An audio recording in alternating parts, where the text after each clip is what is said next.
Hi, Steve Gale here. In this video, we're going to investigate um, elastic security rules and to generate alerts from our Palo Alto firewall. So what we're doing is we're ingesting logs from our firewall, both traffic logs and threat logs. And in our Discover, we've got a filter in here, data stream dataset, PAN-W PANOS, in other words, firewall logs. And we're looking for event kind equals alert. So if I do a refresh on there, you can see that we've got some alerts coming from our firewall. So these are from our firewall, and these are alerts.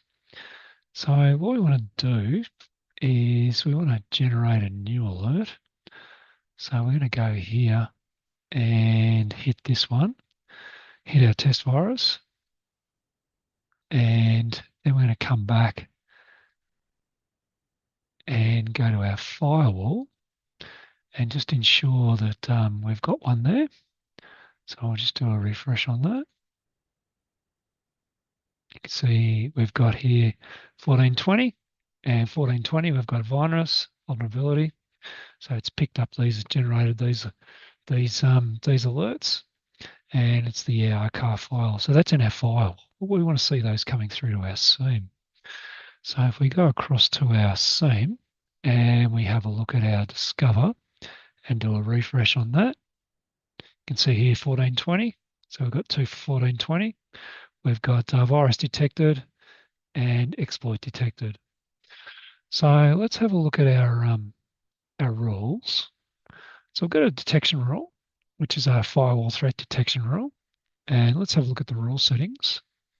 So if we look at the rule settings, you can see we're searching all the logs. It's a threshold rule, searching all the logs. And we've got our query here. In this case, it's a little bit different. Data stream datasets, PAN-W PANOS, and PAN-W PANOS type equals threat. So in other words, it's the threat log.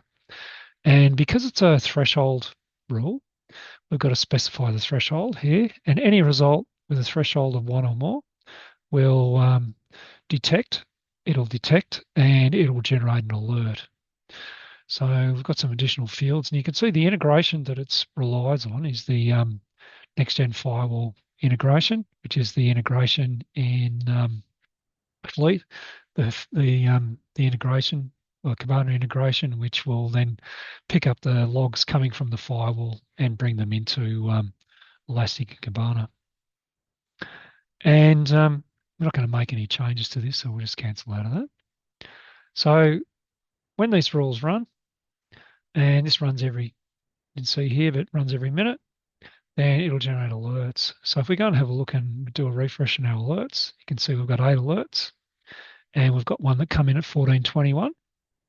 So this is our threat alert, 1421, and this is the rule that generated it.